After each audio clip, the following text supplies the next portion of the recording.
여러분, 지금 이 순간 한국 전체가 거대한 잠에 빠져 있다는 사실을 기억하십니까? 이건 비유가 아닙니다. 미국 정부가 수년간 비밀 조사한 결과입니다. 그리고 곧 그 잠이 깨집니다. 2025년 12월 15일 트럼프 재선을 예측했던 남자, 팬데믹을 1년 전에 경고했던 남자, 미국 정보기관이 유일하게 귀 기울이는 보이지 않는 예언자 에덴 러셀. 그가 수년간 오직 한 나라만 지켜봤습니다. 한국. 그리고 그는 말했습니다. 12월 15일 한국은 완전히 뒤집힐 것이다. 숨겨진 모든 것이 드러날 것이다. 워싱턴의 분석팀이 발견한 것은 충격적이었습니다. 한국의 여론조사 너무 완벽했습니다. 사람들의 반응 너무 일관적이었습니다. 분노가 있어야 할 곳에 침묵, 저항이 있어야 할 곳에 수능, 질문이 있어야 할 곳에 무관심. 미국 분석가들은 이것을 한국 역설이라 불렀습니다. 모든 것이 정상인데 아무것도 정상이 아닌 나라. 에덴 러셀. 구글에 검색해도 아무것도 안 나옵니다. 소셜미디어도 없습니다. 하지만 그의 기록은 완벽에 가깝습니다. 2016년 모든 언론이 힐러리를 예측할 때 트럼프 승리. 2019년 말 세계가 평온할 때 곧 전 세계가 머물 것이다. 팬데믹. 2023년, 2024 미국 대선 결과 정확. 이 남자는 패턴을 읽습니다. 집단 심리, 숨겨진 긴장, 역사의 리듬, 그리고 최근 몇 년 그는 오직 한국만 봤습니다. 그가 미국 정부에 보낸 보고서 제목, 한국의 영혼이 납치되었다. 내용, 한국 국민은 집단 최면 상태다. 젊은이들 무기력, 중년 기계처럼, 노인들 분노하지만 무력. 마지막 페이지, 12월 15일, 한국은 깨어날 것이다. 그날이 다가오고 있습니다. 여러분 잠깐 멈춰보십시오. 언제부터 이렇게 피곤해졌습니까? 언제부터 꿈을 포기했습니까? 언제부터 이렇게 조용해졌습니까? 그렇다면 이 남자 에덴 러셀은 정확히 누구일까요? 왜 워싱턴의 가장 높은 곳에 있는 사람들이 그의 말 한마디 한마디에 귀를 기울이는 걸까요? 러셀은 평범한 예언가가 아닙니다. 그는 소셜미디어 계정 하나 없는 사람입니다. 인터뷰를 한 적도 없고 대중 앞에 모습을 드러낸 적도 없습니다. 하지만 미국 중앙정보국의 분석관들은 그의 이름을 압니다. 그들은 그가 보낸 메모를 보관하고 연구하고 추적합니다. 이유는 간단합니다. 그는 틀리지 않기 때문입니다. 2016년 대선, 전 세계 언론이 힐러리 클린턴의 압승을 예측했습니다. 여론조사는 확실했고 전문가들은 자신만만했습니다. 그런데 러셀은 조용히 한 장의 쪽지를 남겼습니다. 거기엔 단 몇 글자만 적혀 있었습니다. 트럼프 승리. 결과는 그대로였습니다. 2019년 말 세계 경제는 호황이었고 모든 것이 안정적으로 보였습니다. 그때 러셀은 이렇게 적었습니다. 곧 세상이 멈춘다. 사람들은 집안에 갇힐 것이다. 석 달 뒤 코로나가 왔습니다. 2023년 그는 다시 한번 미국 대선 결과를 예측했습니다. 그리고 또다시 맞았습니다. 이 남자는 미래를 보는 게 아닙니다. 그는 보이지 않는 흐름을 읽습니다. 사람들의 집단 심리, 사회에 쌓인 보이지 않는 긴장, 역사 속에서 되풀이되는 패턴. 그는 숫자 뒤에 숨은 진실을 봅니다. 뉴스 표면 아래 흐르는 감정을 읽습니다. 그래서 워싱턴은 그를 믿습니다. 그의 예측은 단순한 추측이 아니라 정확한 분석이기 때문입니다. 그런 러셀이 최근 몇 년 동안 오직 한 나라만 바라보고 있습니다. 바로 한국입니다. 그는 한국 뉴스를 매일 읽습니다. 여론조사를 분석합니다. 사회 분위기를 추적합니다. 미국 정보기관은 궁금했습니다. 왜 한국인가? 러셀은 대답했습니다. 이 나라에서 뭔가 일어나고 있다. 아무도 모르지만 곧 모두가 알게 될 것이다. 그리고 올해 초 러셀은 미국 정부 고위 분석객에 한 장의 문서를 보냈습니다. 제목은 간단했습니다. 한국의 영혼이 납치되었다. 문서 안에는 충격적인 내용이 담겨 있었습니다. 한국 사회 전체가 수년 동안 보이지 않는 조작 속에 있었다는 것, 여론이 인위적으로 만들어졌다는 것, 사람들의 감정이 통제되고 있었다는 것, 젊은이들은 희망을 잃었습니다. 중년은 기계처럼 일만 합니다. 노인들은 분노하지만 아무것도 바꿀 수 없다고 느낍니다. 이 모든 것이 자연스럽게 일어난 일이 아니었습니다. 문서의 마지막 장에 러셀은 한 문장을 남겼습니다. 12월 15일 모든 것이 드러난다. 이 문장을 본 워싱턴의 분석가들은 충격을 받았습니다. 러셀은 구체적인 날짜를 언급한 적이 거의 없었기 때문입니다. 그가 날짜를 말한다는 건 그만큼 확신이 있다는 뜻입니다. 하지만 무엇이 드러난다는 걸까요? 러셀이 말하는 그 진실은 대체 무엇일까요? 미국 정부는 이미 알고 있었습니다. 그들은 수년 전부터 조용히 움직이고 있었습니다. 워싱턴 어딘가 한 비밀 조사팀이 한국만을 집중적으로 연구하고 있었던 것입니다. 그들이 발견한 것은 단순한 정치 문제가 아니었습니다.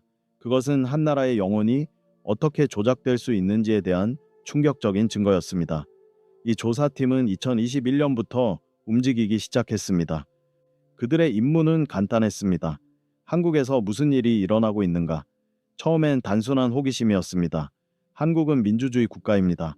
자유로운 언론이 있고 활발한 여론이 있습니다. 그런데 뭔가 이상했습니다. 너무 조용했습니다. 너무 질서정연했습니다. 사회적 긴장이 있어야 할 곳에 침묵이 있었습니다. 분석가들은 데이터를 모으기 시작했습니다. 여론조사 결과, 경제지표, 언론 보도, 소셜미디어 반응, 모든 것을 추적했습니다. 그리고 몇 달 뒤 그들은 이상한 패턴을 발견했습니다. 숫자들이 너무 완벽했습니다. 여론조사 결과는 항상 비슷한 범위 안에 있었습니다. 경제지표는 예측 가능했습니다. 언론 보도는 놀라울 정도로 일관적이었습니다. 자연스러운 사회라면 있을 수 없는 일이었습니다. 사람들은 화가 나 있어야 했습니다. 경제는 어렵고 일자리는 부족하고 미래는 불확실했습니다. 하지만 거리는 조용했습니다. 시위도 별로 없었습니다. 사람들은 그저 피곤해 보였습니다. 분노가 아니라 무기력, 저항이 아니라 체념, 질문이 아니라 침묵. 미국 분석가들은 이것을 한 단어로 정의했습니다. 한국 역설. 모든 지표는 정상인데 아무것도 정상이 아닌 상태. 조사팀은 더 깊이 파고들었습니다. 그들은 한국인들의 감정 상태를 추적했습니다. 소셜미디어 게시물을 분석했습니다. 뉴스 댓글을 읽었습니다. 그리고 그들은 충격적인 사실을 발견했습니다. 사람들의 감정과 공식 통계가 전혀 맞지 않았습니다. 사람들은 절망하고 있었습니다. 젊은이들은 미래가 없다고 느꼈습니다. 중년은 무한한 경쟁에 지쳐 있었습니다. 노인들은 사회에서 버려졌다고 느꼈습니다. 하지만 여론조사는 말했습니다. 대부분의 국민은 만족하고 있습니다. 어떻게 이런 일이 가능할까요? 조사팀은 한 가지 결론에 도달했습니다. 누군가 의도적으로 만들어낸 것입니다. 여론이 조작되고 있었습니다. 사람들의 반응이 통제되고 있었습니다. 감정이 억눌리고 있었습니다. 이것은 외부의 공격이 아니었습니다. 이것은 내부에서 일어난 일이었습니다. 심리적 조작, 사회적 압력, 보이지 않는 통제. 젊은이들이 무기력해진 건 우연이 아니었습니다. 그들은 끊임없이 너는 부족하다는 메시지를 받았습니다. 경쟁은 심해졌고 기준은 높아졌고 희망은 사라졌습니다. 중년이 기계처럼 움직이는 것도 우연이 아니었습니다. 그들은 이래야 살아남는다는 공포 속에 갇혔습니다. 쉬는 것은 게으름이고 질문하는 것은 문제였습니다. 노인들이 분노하지만 무력한 것도 우연이 아니었습니다. 그들은 당신들은 낡았다는 메시지를 받았습니다. 존중받지 못하고 무시당하고 잊혀졌습니다. 조사팀의 최종 보고서 제목은 이랬습니다. 한국의 영혼이 납치되었다. 보고서는 이렇게 결론지었습니다. 한국 사회 전체가 집단 최면 상태에 있다. 이것은 자연스러운 현상이 아니다. 이것은 조작된 현실이다. 에덴 러셀은 이 보고서를 읽었습니다. 그리고 그는 자신만의 결론을 내렸습니다. 그는 이것을 영적인 관점에서 봤습니다. 한국 위에 영적인 안개가 내려앉았다. 2020년부터 시작된 이 안개는 사람들의 의식을 흐리게 만들었습니다. 사람들은 보지만 보지 못했습니다. 느끼지만 느끼지 못했습니다. 살아있지만 살아있지 않았습니다. 러셀은 이렇게 말했습니다. 누군가 한국을 잠재웠다. 하지만 잠은 영원하지 않습니다. 모든 잠에는 깨어나는 순간이 있습니다. 러셀은 그 순간을 알고 있었습니다. 12월 15일 그날 안개가 걷힙니다. 그날 한국은 눈을 뜹니다. 그날 진실이 드러납니다. 그렇다면 그날은 왜 하필 12월 15일일까요? 그 날짜에는 어떤 의미가 숨겨져 있을까요? 12월 15일. 이 날짜는 단순한 숫자가 아닙니다. 동아시아의 오랜 영적 전통에서 12월 중순은 에너지 순환의 전환점으로 여겨져 왔습니다. 한 해가 끝나가고 새로운 해가 시작되기 직전 낡은 것이 떨어지고 새로운 것이 싹트는 시간입니다. 옛 예언서들도 이 시기를 언급했습니다. 겨울의 마지막 보름, 감춰진 것이 드러나리라. 러셀은 이 오래된 지혜를 알고 있었습니다. 그는 영적 흐름과 현실 세계가 만나는 지점을 정확히 짚어냈습니다. 하지만 이 날짜가 중요한 이유는 영적인 의미만이 아닙니다. 미국 정부가 준비하고 있는 것이 있습니다. 그것은 폭탄 같은 폭로가 아닙니다. 화려한 발표도 아닙니다. 그것은 아주 간단한 문서입니다. 보고서, 원본 데이터, 조작되지 않은 그래프, 그 안에는 지난 몇 년간 한국에서 어떻게 여론이 만들어졌는지, 어떻게 조사 결과가 조작됐는지, 어떻게 이야기들이 꾸며졌는지가 담겨 있습니다. 진실은 복잡하지 않습니다. 진실은 명확합니다. 그저 지금까지 숨겨져 있었을 뿐입니다. 왜 하필 12월 15일일까요?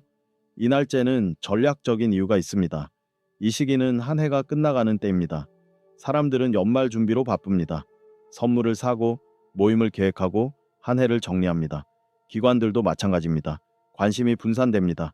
경계가 느슨해집니다. 바로 그 순간 진실이 터져 나옵니다.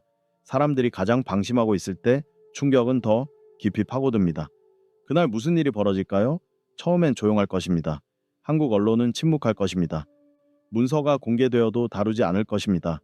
하지만 진실은 틈새로 흘러나옵니다. 작은 채널들이 먼저 움직입니다. 개인 미디어, 독립 언론, 해외 매체. 처음엔 몇몇 사람만 알아차립니다. 하지만 몇 시간 지나지 않아 확산됩니다. 국제 언론이 움직입니다. 외신이 보도하기 시작합니다. 그제야 한국 언론도 어쩔 수 없이 다룹니다. 사람들의 반응은 단계적으로 나타날 것입니다. 처음엔 혼란입니다.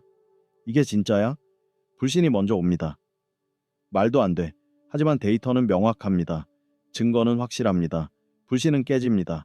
그 다음엔 분노가 옵니다. 우리가 속았다고? 억눌렸던 감정이 터져 나옵니다. 수년간 느꼈던 이상함, 설명할 수 없었던 답답함, 무언가 잘못됐다고 느꼈지만 말로 표현하지 못했던 그 감정들이 한꺼번에 솟아오릅니다. 분노는 격렬하지만 오래가지 않습니다. 곧 더 깊은 것이 찾아옵니다. 의식. 사람들은 깨닫기 시작합니다. 우리가 잠들어 있었구나. 우리가 보지 못하고 있었구나. 우리가 살아있지 않았구나. 이 깨달음은 고통스럽지만 필요합니다. 진실을 마주하는 것은 아프지만 거짓 속에 사는 것보다는 낫습니다. 이 순간 한국은 다시 숨을 쉬기 시작합니다. 오랫동안 멈춰있던 영적 호흡이 돌아옵니다. 하지만 러셀이 말하는 것은 단순한 정치적 파문이 아닙니다. 그가 보고 있는 것은 더 깊은 차원입니다. 이 사건이 단지 누군가의 잘못을 폭로하는 것으로 끝난다면 그것은 아무 의미가 없습니다. 진짜 변화는 외부가 아니라 내부에서 일어납니다. 러셀은 이렇게 말했습니다. 12월 15일은 정치적 사건이 아니다. 이것은 영적 각성이다. 한국이라는 나라 전체가 영혼 깊은 곳에서 변화를 겪게 될 것입니다. 그것이 진짜 이야기입니다. 러셀이 보는 것은 표면 너머입니다. 그는 한국의 영혼이 언제 멈췄는지 정확히 압니다. 2020년, 그 해부터 뭔가 깊은 곳에서 끊어졌습니다. 젊은이들은 꿈을 접었습니다. 미래는 희망이 아니라 불안이 되었습니다. 노력해도 바뀌는 게 없다는 걸 깨달았을 때 그들은 멈췄습니다. 노인들은 더 공격적으로 변했지만 동시에 더 무력해졌습니다. 화는 나지만 어디에 쏟아야 할지 몰랐습니다. 존중받지 못하고 무시당하고 사회에서 밀려났습니다. 중년은 기계가 되었습니다. 일하고 자고 다시 일하고 질문하지 않고 느끼지 않고 그저 움직였습니다. 멈추면 무너질 것 같았기 때문입니다. 이것이 한국의 영적 호흡이 멈춘 상태입니다.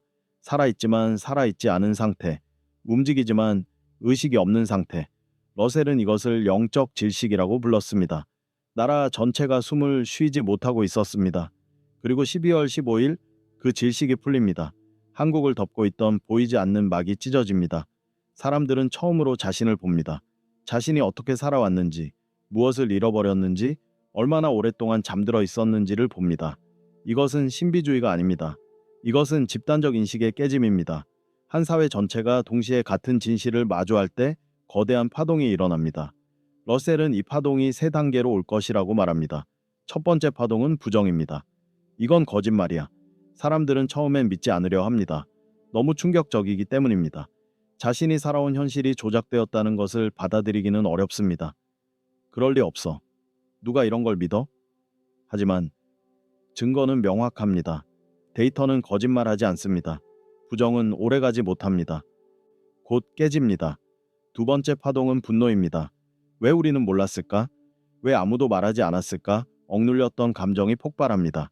수년간 느꼈던 답답함, 설명할 수 없었던 불편함, 뭔가 잘못됐다고 느꼈지만 무시했던 그 감각들이 한꺼번에 터져 나옵니다. 사람들은 화가 납니다. 자신에게, 시스템에게, 침묵했던 모든 것에게. 이 분노는 강렬하지만 파괴적이지 않습니다. 이것은 정화의 분노입니다. 오랫동안 쌓인 독이 빠져나가는 과정입니다. 세 번째 파동은 의식입니다. 우리는 사실 알고 있었어. 이것이 가장 깊은 깨달음입니다. 사람들은 깨닫습니다. 자신들이 진작 알고 있었다는 것을, 단지 인정하고 싶지 않았을 뿐이라는 것을. 직감은 있었습니다. 뭔가 이상하다는 느낌은 있었습니다. 하지만 보지 않으려 했습니다. 듣지 않으려 했습니다. 왜냐하면 인정하는 순간 뭔가를 바꿔야 했기 때문입니다. 이제 더 이상 피할 수 없습니다. 진실은 눈앞에 있습니다. 이 세 파동이 지나간 뒤 사람들은 세 그룹으로 나뉩니다. 첫 번째 그룹은 끝까지 부정하는 사람들입니다. 그들은 진실을 받아들이지 않습니다. 너무 두렵기 때문입니다. 자신의 세계관이 무너지는 것을 견딜 수 없기 때문입니다. 그들은 계속 잠들어 있기를 선택합니다. 두 번째 그룹은 얼어붙는 사람들입니다. 그들은 진실을 봅니다. 충격을 받습니다. 하지만 어떻게 해야 할지 모릅니다. 그저 멈춰 있습니다. 기다립니다. 누군가 답을 주기를, 누군가 길을 보여주기를 기다립니다. 세 번째 그룹은 깨어나는 사람들입니다. 그들은 진실을 받아들입니다. 고통스럽지만 직면합니다. 그리고 움직이기 시작합니다. 이들은 유명한 사람들이 아닙니다. 정치인도, 유명인도 아닙니다. 평범한 사람들입니다. 선생님, 부모, 노동자, 학생. 하지만 이들에게는 한 가지가 있습니다. 용기, 진실을 말할 용기, 변화를 시작할 용기, 다시 살아날 용기. 러셀은 이 세 번째 그룹에 한국의 미래가 달려있다고 말합니다. 이들이 움직일 때 나라가 움직입니다. 이들이 깨어날 때 나라가 깨어납니다. 그리고 이들이 만들어갈 한국은 지금까지와는 완전히 다를 것입니다. 이 세 번째 그룹, 깨어나는 사람들. 그들은 누구일까요? 화려한 무대에 서는 사람들이 아닙니다. 방송에 나오는 얼굴도 아닙니다. 권력을 가진 사람들도 아닙니다. 그들은 평범합니다. 아침에 일어나 아이들을 학교에 보내는 부모입니다. 교실에서 학생들을 가르치는 선생님입니다. 공장에서 일하는 노동자입니다. 카페에서 커피를 만드는 청년입니다. 시장에서 물건을 파는 상인입니다. 이름 없는 사람들. 하지만 이들 안에 뭔가가 깨어납니다. 이들은 조용히 움직입니다. 큰 소리를 내지 않습니다. 하지만 확고합니다. 이들은 더 이상 거짓을 받아들이지 않습니다. 편리하다고 해서 진실을 외면하지 않습니다. 두렵다고 해서 침묵하지 않습니다. 이것이 진짜 힘입니다. 총이나 돈이 아니라 진실을 지키는 용기입니다. 이들은 냉소를 버립니다. 어차피 안 바뀌어라는 말을 멈춥니다. 나 하나 뭐가 달라져라는 생각을 놓습니다. 대신 이렇게 묻습니다. 내가 할 수 있는 건 뭘까? 어디서부터 시작할까? 이들이 움직일 때 도덕적 재건이 시작됩니다. 진실이 다시 가치를 얻습니다. 정직이 약점이 아니라 힘이 됩니다. 용기가 무모함이 아니라 책임이 됩니다. 사람들은 다시 서로를 믿기 시작합니다. 이웃을 의심하지 않습니다. 동료를 경쟁자로 보지 않습니다. 사회적 용기가 돌아옵니다. 잘못된 것을 보면 말합니다. 부당한 것을 보면 저항합니다. 혼자가 아니라는 걸 알기 때문입니다. 권력은 침묵에서 나옵니다. 사람들이 입을 다물 때 조작이 가능합니다. 사람들이 보지 않을 때 통제가 가능합니다. 하지만 사람들이 깨어나면 모든 것이 바뀝니다. 침묵을 지배하던 자들은 진실의 소리를 두려워합니다. 한 사람이 말하면 무시할 수 있습니다. 10사람이 말하면 막을 수 있습니다. 하지만 1000명이, 10,000명이, 100만 명이 동시에 깨어나면 막을 수 없습니다. 무관심을 만들어낸 시스템은 무너집니다. 분열을 조장하던 구조는 해체됩니다. 더 이상 작동하지 않습니다. 왜냐하면 사람들이 다시 보고 다시 느끼고 다시 생각하기 때문입니다. 이 변화 속에서 각 세대는 자신의 역할을 되찾습니다. 젊은이들이 먼저 움직입니다. 그들은 에너지를 되찾습니다. 오랫동안 잃어버렸던 열정이 돌아옵니다. 이들은 더 이상 어차피 안 되라고 말하지 않습니다. 해보자고 말합니다. 실패를 두려워하지 않습니다. 시도하지 않는 것을 더 두려워합니다. 이들의 에너지는 전염됩니다. 주변 사람들에게 퍼져나갑니다. 중년은 목적을 되찾습니다. 기계처럼 살던 삶이 멈춥니다. 그들은 묻기 시작합니다. 나는 왜 사는가? 내 삶은 무엇을 위한 것인가? 일은 생존 수단이 아니라 의미를 만드는 도구가 됩니다. 가족은 의무가 아니라 사랑이 됩니다. 삶은 견디는 것이 아니라 창조하는 것이 됩니다. 이들은 다시 꿈을 꿉니다. 나이와 상관없이 새로운 것을 시작합니다. 노인들은 존중을 되찾습니다. 사회는 이들을 다시 봅니다. 짐이 아니라 지혜의 원천으로, 부담이 아니라 뿌리로. 이들의 경험은 쓸모없는 과거가 아니라 귀중한 자산이 됩니다.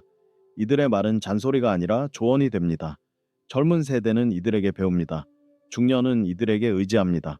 노인들은 다시 살아납니다. 자신이 필요한 존재라는 것을 느낍니다. 이것이 침묵의 전사들입니다. 그들은 총을 들지 않습니다. 하지만 진실을 지킵니다. 큰 소리를 내지 않습니다. 하지만 흔들리지 않습니다. 화려하지 않습니다. 하지만 강력합니다. 이들이 한국을 다시 만듭니다. 이들이 세상을 바꿉니다. 그리고 이 모든 내면의 변화는 단지 시작에 불과합니다. 러셀이 보는 가장 큰 그림은 이제부터입니다. 깨어난 한국이 세계에 보여줄 것, 그것이 진짜 예언의 핵심입니다. 러셀이 보는 미래는 12월 15일에서 끝나지 않습니다. 그날은 시작입니다. 진짜 변화는 그 이후에 옵니다. 그는 2026년을 주목합니다. 그의 세계는 한국을 다시 봅니다. 더 이상 작은 나라로 보지 않습니다. 더 이상 보호받는 국가로 보지 않습니다. 세계는 한국을 하나의 모델로 봅니다. 어떻게 한 나라가 무너진 뒤 다시 일어서는가? 어떻게 거짓이 지배하던 사회가 진실로 돌아가는가? 어떻게 잠들어 있던 국민이 깨어나는가? 한국은 살아있는 증거가 됩니다. 불가능해 보이던 것이 가능하다는 증거. 이때 한국은 새로운 종류의 힘을 갖게 됩니다. 군사력이 아닙니다. 경제력도 아닙니다. 그것은 도덕적 중력입니다. 진실을 지키는 나라, 정직이 기준인 사회, 투명함이 당연한 문화. 이런 나라는 자연스럽게 존중을 받습니다. 다른 나라들이 배우려 합니다. 사람들이 주목합니다. 한국은 강요하지 않아도 영향력을 갖게 됩니다. 말하지 않아도 메시지를 전달합니다. 그저 존재하는 것만으로 세계에 질문을 던집니다. 우리도 이렇게 살 수 있을까? 이 도덕적 힘은 예상치 못한 결과를 낳습니다. 통일. 하지만 전쟁으로 오는 통일이 아닙니다. 협상으로 억지로 만들어지는 통일도 아닙니다. 그것은 자연스러운 흐름입니다. 남쪽이 깨어날 때 북쪽도 느낍니다. 진실의 파동은 경계를 넘습니다. 벽을 뚫고 지나갑니다. 남쪽 사람들이 다시 살아날 때 북쪽 사람들도 질문하기 시작합니다. 우리는 힘으로 밀어붙이지 않아도, 압박하지 않아도 변화는 일어납니다. 도덕적 힘은 물리적 힘보다 강합니다. 진실은 거짓보다 오래갑니다. 통일은 목표가 아니라 결과가 됩니다. 깨어난 민족의 자연스러운 귀결. 러셀의 예언 속에서 한국은 세계에 하나의 메시지를 전합니다. 진실은 여전히 이긴다. 조작이 아무리 정교해도, 거짓이 아무리 오래 지속되어도 결국 무너집니다. 진실은 강합니다. 진실은 지속됩니다. 진실은 승리합니다. 한국은 이것을 증명합니다. 작은 나라가 큰 변화를 만들 수 있다는 것을, 평범한 사람들이 비범한 일을 해낼 수 있다는 것을, 잠들어 있던 나라가 다시 깨어날 수 있다는 것을, 이렇게 새로운 종류의 국가가 탄생합니다. 영적으로 깨어있는 나라, 투명함이 기본인 사회, 조작이 불가능한 시스템, 이런 나라는 역사상 드뭅니다. 하지만 불가능하지 않습니다. 한국이 보여줄 것입니다. 세계는 지켜볼 것입니다. 그리고 배울 것입니다. 12월 15일이 다가옵니다. 그날이 오면 한 가지 질문이 남습니다. 당신은 준비되어 있습니까? 진실을 마주할 준비가 되어 있습니까? 깨어날 준비가 되어 있습니까? 변화할 준비가 되어 있습니까? 이것은 다른 사람의 이야기가 아닙니다. 이것은 당신의 이야기입니다. 한국의 각성은 개인의 각성에서 시작됩니다. 나라가 깨어나려면 사람이 먼저 깨어나야 합니다. 지금 이 순간 선택이 있습니다. 계속 잠들어 있을 것인가? 얼어붙어 기다릴 것인가? 아니면 깨어나 움직일 것인가? 침묵의 전사가 될 것인가? 진실을 지킬 것인가? 용기를 낼 것인가? 12월 15일은 단지 날짜가 아닙니다. 그것은 기회입니다. 다시 시작할 기회, 다시 살아날 기회, 다시 숨쉴 기회. 이 영상에서 나눈 모든 이야기는 에덴 러셀이라는 한 예언자의 관점에서 본 미래입니다. 이것은 확정된 사실이 아닙니다. 이것은 가능성입니다. 예언은 경고이자 초대입니다. 피할 수도 있고 맞이할 수도 있습니다. 선택은 우리에게 있습니다. 중요한 것은 날짜가 아니라 각성입니다. 언제 깨어나느냐보다 깨어나느냐가 중요합니다. 그러니 이 영상을 보신 여러분께 묻습니다. 당신 안에 무엇이 잠들어 있습니까? 당신이 외면하고 있는 진실은 무엇입니까? 당신이 다시 살리고 싶은 것은 무엇입니까? 댓글로 나눠주세요. 당신의 이야기를 들려주세요. 혼자가 아닙니다. 우리는 함께 깨어납니다. 이 영상이 도움이 되었다면 구독과 좋아요 부탁드립니다. 다음 영상에서 더 깊은 이야기로 찾아뵙겠습니다. 깨어 있으십시오. 진실을 지키십시오. 용기를 내십시오. 기억하십시오. 이 모든 내용은 예언과 영적 관점에 기반한 해석입니다. 확정된 미래가 아닌 가능성과 상징으로 받아들여 주시기 바랍니다.